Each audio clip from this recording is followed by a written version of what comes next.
That's a little disappointing right there. But yeah, I think it's about time to start rambling. Going from the bottom, started from the bottom. Now we're here. That's kind of the gist of everything I've been doing lately, and saying, and just wondering about where things are going to go in the future with my stream and everything like that. Just one moment. I'm actually going to pop on some music in the background to make my mind work slightly better, because music just helps that. Because right now, all I can hear is the sound of my voice echoing in this room. Not even my headset, just wandering around this room. It's just too much for me. One of the things about PAX that really was strange for me was I actually had my voice in my headset, which is very new to me. I don't stream like that. It was very awkward listening to myself while I was speaking. Thankfully, latency was low, and it wasn't like it was a bunch of other stuff going on. But it was interesting, which leads me to my next thing. One fun thing about the stream, and I'm talking about like day 0 right here, like not even day 1 of PAX. Day 0, I showed up there and nothing was working. It was so scrambled together. It was so amazing that we even did what we did. And I was just constantly wondering, what the hell am I doing here? What am I going to be doing? And that's how I was the entirety of PAX. We never had quite the hardware we needed. The first night from GameWorks, who were hosting us, and Motiga, which is a game developer studio who work on Gigantic. While we were there, we couldn't even hear ourselves. We had our headsets on just to hold our microphones in place. Exton and I couldn't even hear each other. We had one side cracked, which thankfully I don't even think you could see, but that's how we made that work. And that was kind of a, not foreboding.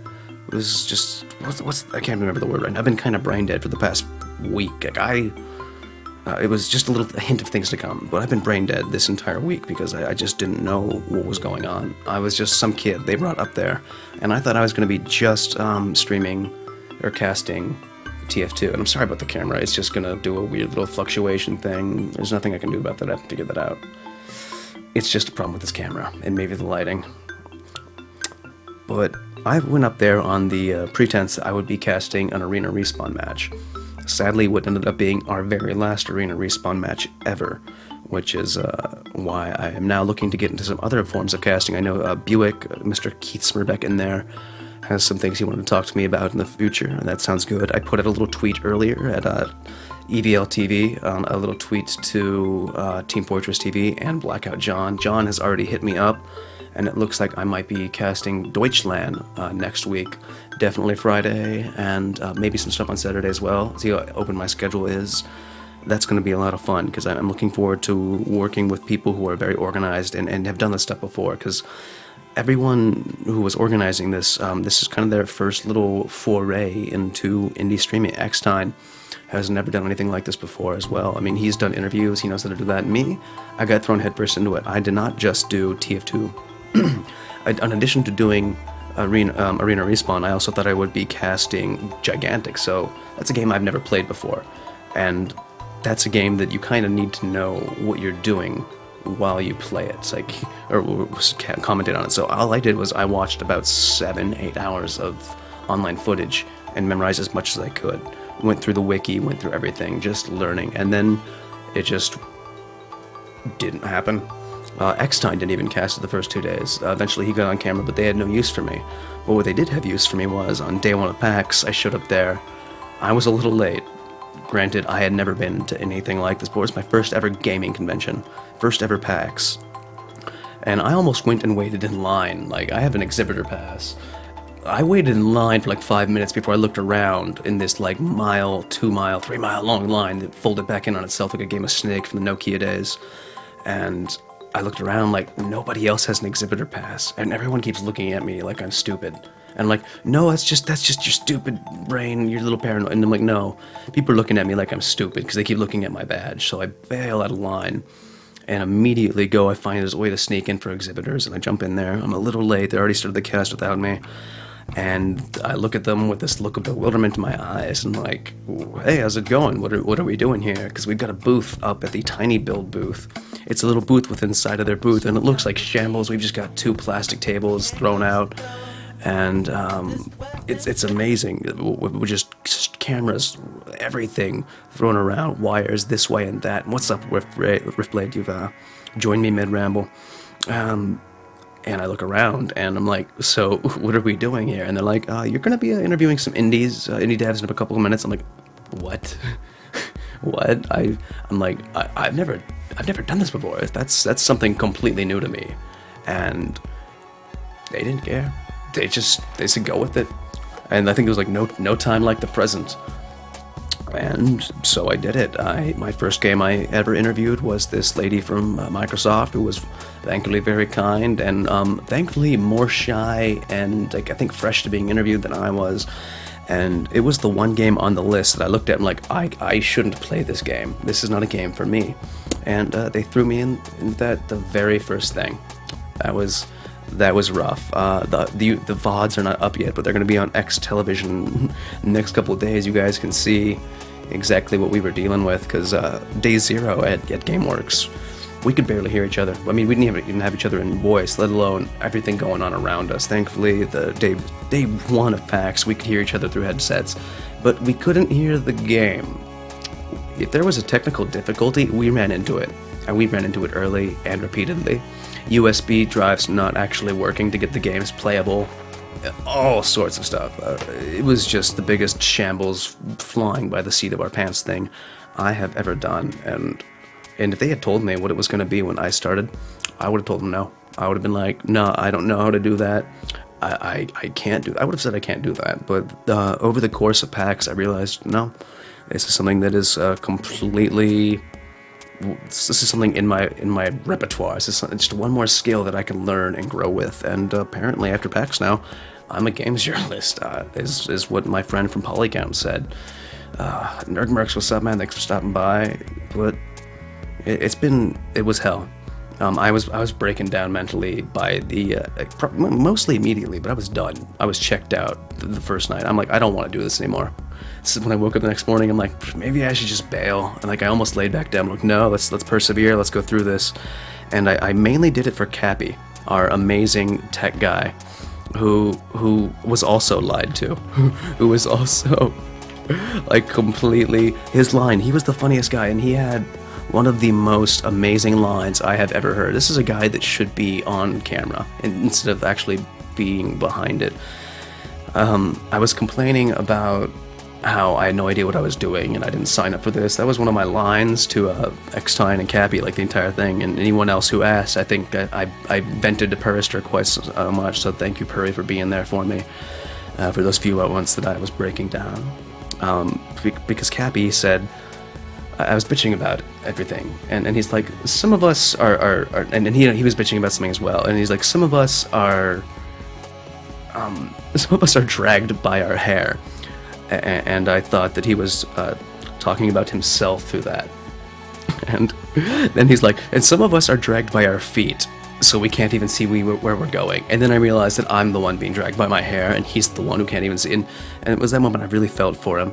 But every now and then, when things got really bad, and I just raised my hands up like this, off camera or between sets, and I was like, what the fuck are we doing here? What is this? How come nothing works like it should or is expected? He had this little thing, and I don't know if you guys have watched The Simpsons, but there's one episode that shows why Homer sticks through it all, and is kind of tried and true, and makes everything happen. And just a little picture of Maggie, his child baby thing, and it says, "Do it for her." It just got it like posted to like, I think you will never leave this place. It's right under a camera. It's like, do it for her. But Cappy, he had this. He's like, do it for her. Do it for her. It was this. And this is quite a thing right here. This is a game called My Twin Brother Made Me Cross-Dress as Him, and Now I Have to Deal with a Geeky Stalker and a Dom Beauty Who Want Me in a Bind, or Lady Killer in a Bind. Love Conquers All. That is the name of this game. It's got censor bars on the back over some tiny icons, which I'm not going to hold up because I don't want to get banned. But do it for her. So he got me one of these, and I had that tucked like right in the bottom right-hand side of my monitor, and as did he. So this is a game I will hopefully be playing on one stream. What's up, MedRed? How's it going?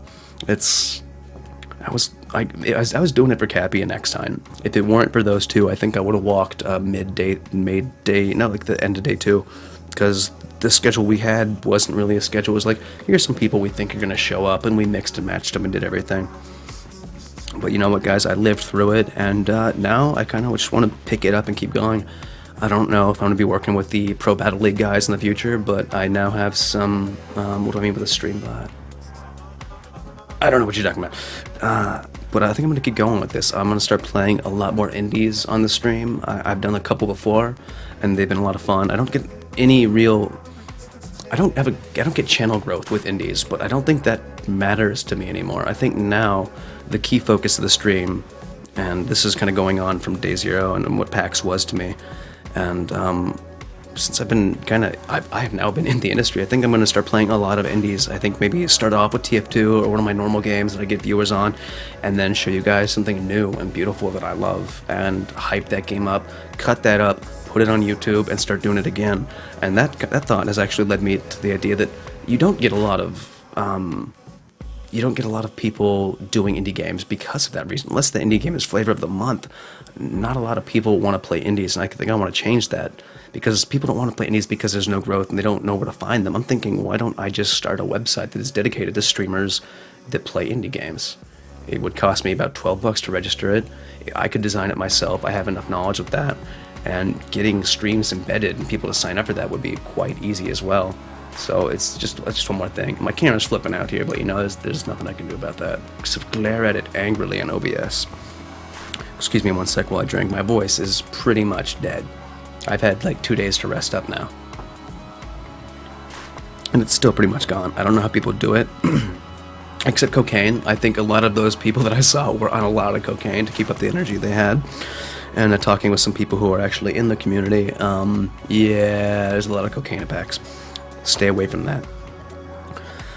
But let's see, yeah, and also the future of the stream. I mentioned this a little bit earlier, but I wanted to raise hand, just a nice rip blade. Yeah, man, this will be something. It won't be just me. This is going to be something I want to do big time. But going back to casters, I want to start casting more. I want to start commentating more, because I didn't get to do that at PAX. I didn't get to do that on Gigantic, which is the game that it looks like Pro Battle League is going to be working with the most. Since Pro Battle League is no longer going to be casting Arena Respawn, their primary focus will be Gigantic. If you guys don't know what this game is, I actually probably should have done this before. I have a bunch of trailers loaded up, but I do not have one for Gigantic. This game is a reason to go up to Windows 10. Actually, they require you to go to Windows 10. It's going to be cross-platform, Windows 10 and Xbox One. I thankfully got hooked up with these, hooked up a couple other streamers with these. I know Puri, I think, upgraded to Windows 10 very recently. He got that all figured out. But real quick, I'm going to throw this to a trailer. This is Gigantic. This is what people are going to be, or Pro Battle League is going to be playing. This game looks huge. It looks amazing. I love this game so much. And I haven't even had my hands on it. I went all through PAX. I was there for 3 to 5 hours after PAX was closed up at GameWorks watching this game. Didn't even get to play it. That's a Guardian. It's a 5v5 team-based shooter, and you fight to get, I think, enough kind of experience or power to summon a Guardian to go fight with you, and you hope that you do it faster than they do. They've got amazing classes, their skills build up and shoot off into trees, so you can actually custom tailor your hero to how you want them to be played. It's a third-person shooter slash MOBA, and I think it's 4 or 5 skills, an amazing graphics. It runs on almost any computer, which is mind-blowing because it's so beautiful. I think they just found an art style that can be done like that, and this will be my main game. Beta started on the 28th. The non-disclosure agreement is still up, so Puri, don't fucking stream this. I will definitely let you know when it's going out.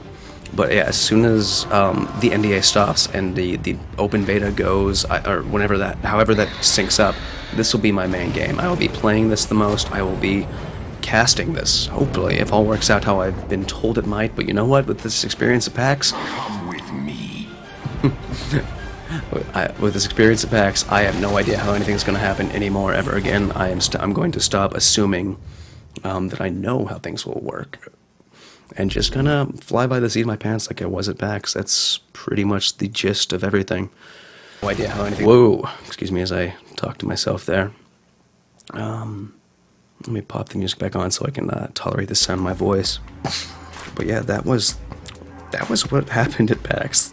It was just the OMG WTF. 8 hours a day. You show up at 9:39 if we could, and we went until about 6 p.m. We wrapped up at 6 almost every day, sometimes a little bit earlier.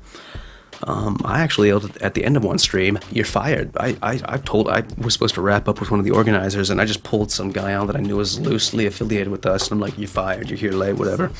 Probably my one moment where I lost all patience and stuff. But that was my experience at PAX, and I think the only thing that redeemed it, besides like having a new resume now, was meeting Purister, meeting Strife, meeting everybody, meeting there's too many to name really. Uncle Dane, King Raja, Scott Jock, Grizzly Berry, Jewelander, Monkey Trader, a couple other people who aren't even streamers but are looking to get into it. I don't want to name them by name because I only know them by name. And I think I'm missing one or two more, but just great people, and I only got to hang out with them off and on because I was working PAX. I didn't even get to see PAX guys. I got to play, I think, 2 or 3 games outside of the booth. Any game that I played was because I was required to play it. But thankfully, some of these games were amazing, and I want to share them with you right now. I've got, I think, 6 or 7 2-minute trailers lined up. I'm going to talk over a couple of them that don't have dialogue, but there are some amazing games coming out that kind of blew me away, and I was very excited and proud to play them, and I was thankful. I think that's what I was looking for. I was thankful to actually play them. And I'm going to start this off right now with a game called Zing. I cannot remember the studio name right now. This is one of the studios that I blanked on over. Oh, Refract, that's right. Because I completely confused their name when I did this one. This is a... You know, I'm just gonna let the trailer show you. It's hard to put into words.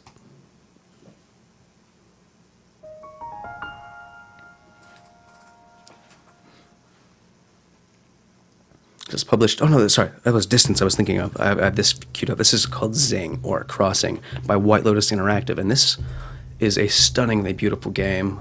It's in the Unreal Engine, I believe, and it looks like it would just be a walking simulator. It's got that level of beauty, but it's actually a puzzler. This is one of the games that I was really sad that I didn't have sound for, because it had dialogue, and I was talking over the dialogue, which is really sad, but absolutely stunningly beautiful puzzler game that it uses the environment around you to solve puzzles. Like, I immediately went around and I picked up a coconut. I'm like, oh man, I can interact with the environment, and I threw it over my shoulder. And eventually I realized I needed that coconut. It was there for a reason. It was put right where you'd expect it, or not expect it to be part of a puzzle.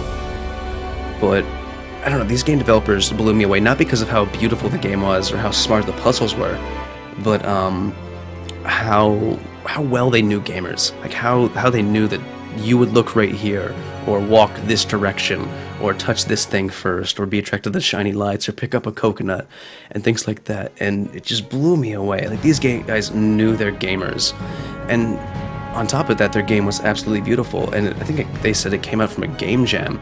You solve certain puzzles by turning on the night physics, or sorry, not night physics, turning it to day or night. Or I barely got 30 minutes in this game, but it was just beautiful, and I gushed. I literally gushed, because this game's beautiful and it's smart.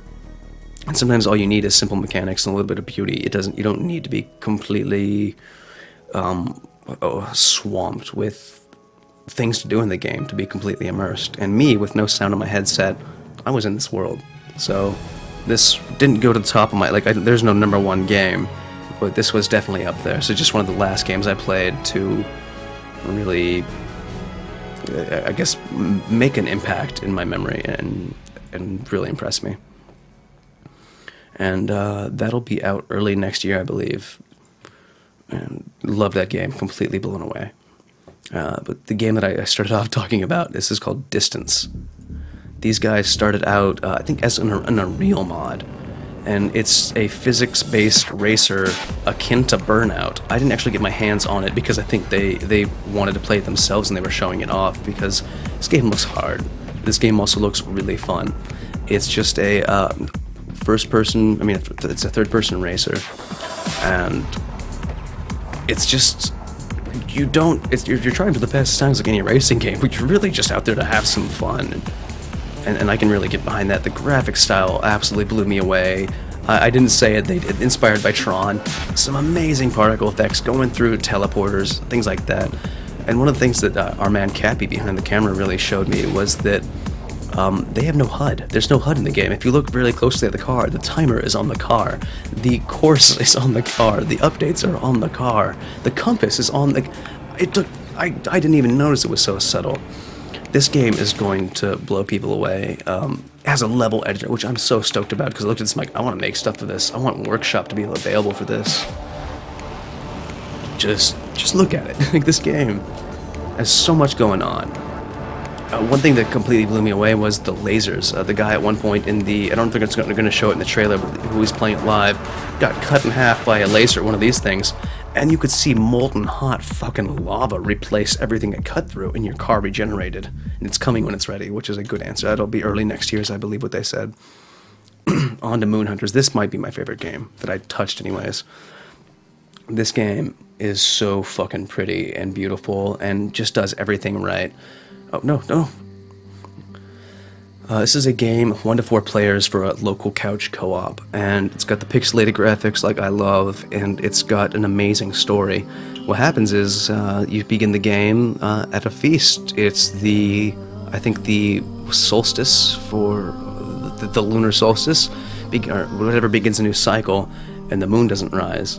And so you pick a hero, and you go out from your village to figure out why that didn't happen. And every little thing you talk to, you earn reputation by talking to people, or actions that you do, the class that you choose, the things you interact with. Do you chop things down? Do you kill these monsters? Do you just run from them? Sometimes attacking things isn't the way to do it. And you completely evolve your character from that, and the world grows around you. And I'm thinking, this is just a little local 4-player thing. So this game can be as long or as short as you want it. And I think that's amazing, and whoever has the most impact on the world when you're playing multiplayer, they are the kind of the leader. So you're also kind of, you're fighting together, but you're also fighting to be the leader. So at some points you're kind of screwing each other over, but you can interact with everything. You go into town, you can talk to the turkeys, smash the pots, go into any building you want. It's both a hack and slash. It's both an RPG. It's an adventure. This game has so much going for it. I think this was my favorite game that I played at PAX, and I'm very stoked because they offered me a free version of this, and I am going to play the fuck out of this game. I'm hoping the online aspects work. I believe this game is in early access. Most of these games were, but this world has so much depth and beauty to it. What blew me away immediately was not the overall art style, but if you look at the characters as they move around, they're carrying lanterns that you can't see, but they're casting dynamic pixelated shadows that just brought me into this game, and I was gushing. I was a kid in a candy shop. This is my kind of game, and I was so happy that while I was working at the booth, they had something to show me that I wanted. And the map is randomly generated each time, which is like, what the fuck? You made this story that progresses everywhere, and it's randomly generated. It looks like it's done right. And I am so stoked for that game. I'm so hyped about that game. I cannot wait to play it on stream. Next up, we have one of the funniest games that Eckstein and I had the most fun with. This game designed by 2 best friends, a horse and a chicken. The rules are simple. Get to the flag. If you can do it, but your friends can't, you get a point. However, the real fun and challenge is built by the players, as everyone takes turns adding new pieces to the level. You must work together to make the level possible, but also against each other to make it hard. You need to set up traps and hazards to screw with your opponents, but avoid them so you don't screw yourself. It's a fine balance between being an awesome level designer and being a huge jerk. This game combines the reckless thrill of cars barreling towards each other in a game of chicken with the smug satisfaction of beating your friends in a round of horse. Add in a dash of intense video game platforming and the engineering prowess of a Rube Goldberg machine, and you've just become addicted to the game Ultimate Chicken Horse. Now, if you've been... I'm just going to pause it right there because these guys talked for a little while. There wasn't a giant kind of gameplay trailer I could show you guys. We played a lot of 4-player games, which has made me really happy because I haven't got to play a lot of 4-player couch games except for like Super Smash Bros, 2-person fighters, Mario Kart, and me and my friends, because we have little get-togethers like almost every Saturday, every other Saturday. and we don't have a lot of games that we could play, but I came back with beta keys for games to play, and this one really reminded me of things like Incredible Machine or Incredible Toon Machine, if you were me, about making little Rube Goldberg machines like that. And this is a game that looks so simple, but it fucks with you hardcore. Like, the platforming skills you need, they were really solid. I was really grateful about that, but people are fucking cruel. And if you have friends like I have friends, they are fucking mean-spirited motherfuckers, and it brings it out of him in this. And you could see, like, the excitement. X-Time was there. We had a guy hooking up with us named Frisco Flame, who helped out during the Speedrunners marathons we were doing. And we had the developer here. And thankfully, the developer didn't have to go too light on us because we picked it up really quick. But you could tell that while we played a lot of games that really blew us away, this game drew us in. And we were really excited and just like, grunting and doing like little gamer onomatopoeias. And it was spectacular. And this was the game we had the most fun with. And I think we made them start late for us, which was good because the people who were supposed to come after that didn't even show up. So we just played this game for like almost 40 minutes, and it was a lot of fun. This one of like, not the biggest mechanics, not the most beautiful graphics, but it was the most fun we had. And I cannot recommend this game enough. Early access on Steam. Check this one out. French Burrito, welcome to the stream, man. We are halfway through the PAX trailers right now. I got a couple more lined up. This was probably, this is my favorite for the genre that it is. I think that Moon Hunters was my favorite that I played, but this was right up there. I had this game hyped up in the background every second we had downtime. I had this going on the monitor behind us. This is a game called Necropolis. It's a stylized, slightly lighthearted version of Dark Souls, because I couldn't get into Dark Souls. That game, it's a roguelike, which I dig, but it was just too grimy. So this game is what had me, and you can tell by the trailer, it's kind of taking it somewhere lightly. Once again, blowing everything in. It's procedurally generated, it's a roguelike, so you die, you're done. And I had a variety of skills on the demo to play, but there are different types of classes that you randomly, it seemed like you randomly put them together. It was hard to tell because like no sound, and it was one of my very first interviews. It was amazing, but this game sold me immediately. One of the cool things about this is the developers never liked when you beat a boss bigger than you and you kicked its ass and had some amazing weapon, and then you just walked by it and went off on with your fucking weapon.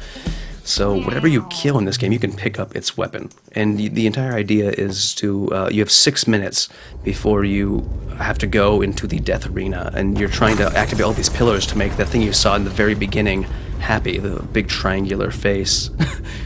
I like the, yeah, the little tongue-in-cheekness right there, but where is he? This guy. This is the guy that throws you into the hell of it. And you're trying to appease him by activating little mini towers to make him happy so that he gives you better loadouts and skills or something akin to that before you go into the death arena. And I think as soon as you exit the death arena, you just repeat the cycle, and you go as long as hard as you can. But the game said on the back of its business card, you'll never win and you're going to die. But it's just how far you get, and I can really get behind a game like that. So that was tied up there for my favorite games that I got my hands on. But as far as games that I didn't get my fucking hands on, man, this was top of X-Tine's list and my list, because X-Tine, he's a chef, owns his own place, 24th and Meatballs. I worked in food service a lot. I love cooking, and this game is the fucking bee's knees.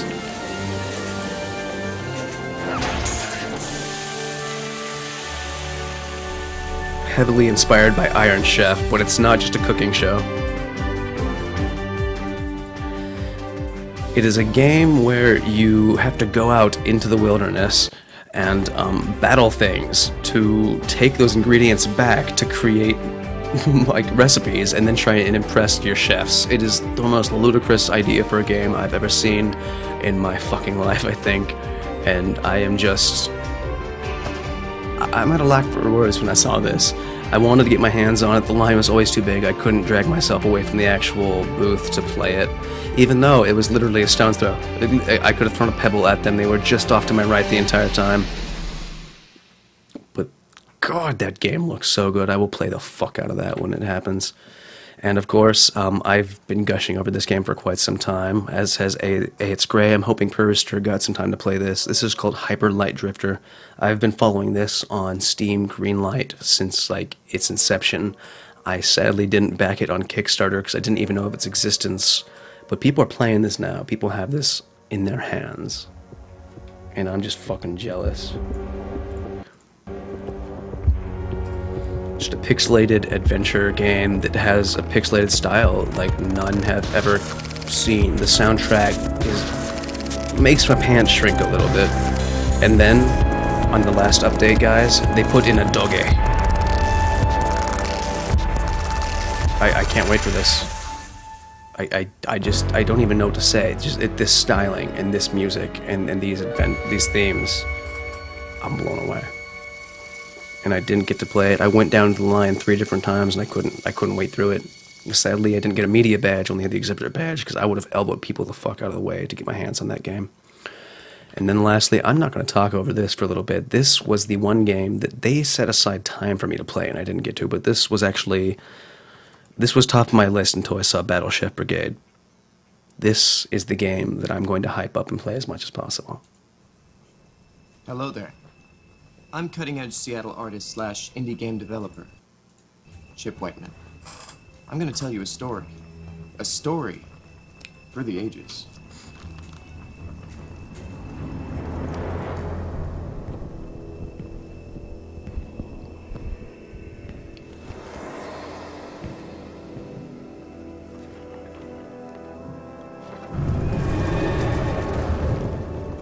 A mighty adventurer once journeyed into the pit of hell in order to retrieve the Infinity Nut, which is, I don't know, a talking pecan or something. Who gives a This hero was your dad.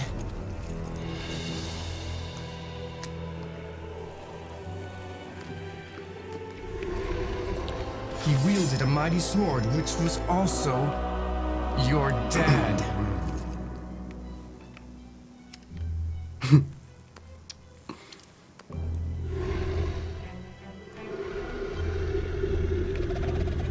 The pit of hell was also your f***ing dad! Your dad was the dungeon! Oh, oh my god! Oh god, yeah!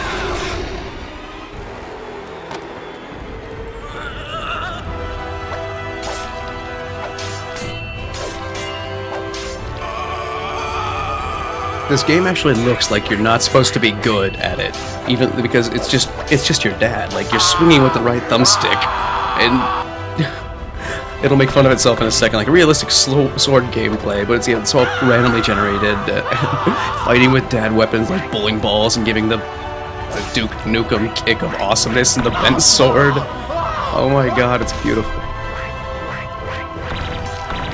Picking locks with your sword because he's your dad. You got a 6-shooter, you got a bowling ball.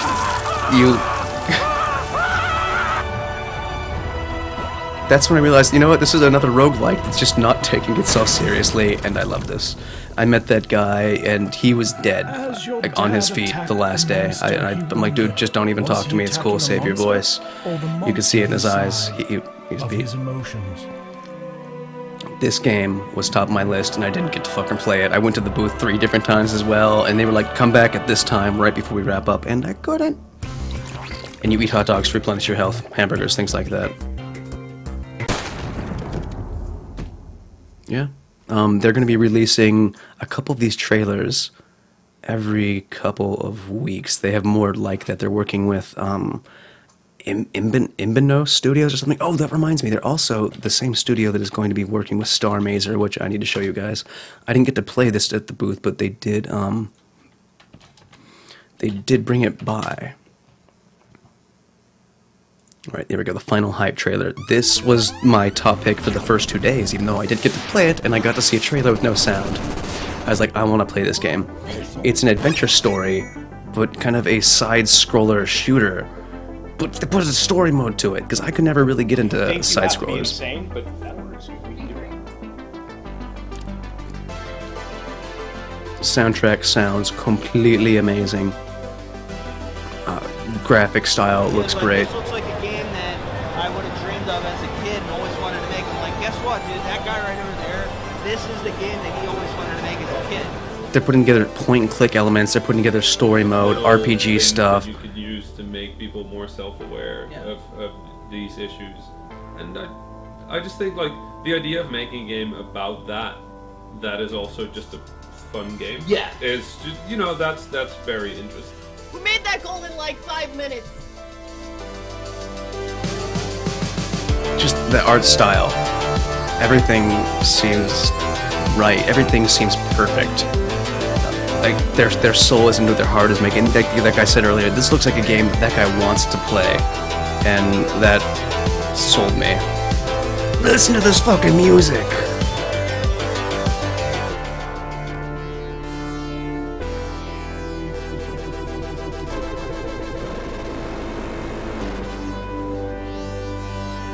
If I came away from this PAX from wanting to do like more, like I want to start getting into commentating more, I want to start streaming indies more, I want to find a place to do all that. If there's one more thing that it's helped to make me, whoa my god, my camera froze. Look at that face. Well, let's try and reinitialize that, and there we go. It was fucking weird. Yeah, such passion. But if there's one more thing that I took away from everything else in the future of what I want to do with my stream, I think that I want to start playing more music again. I'm primarily a musician. I'm an entertainer of all sorts, I think, but music was what really got me into expressing myself first, and chiptune music is something that I am no alien to. So I think I might start doing some more streams like that. Really quickly, though, I want to go onto my Twitter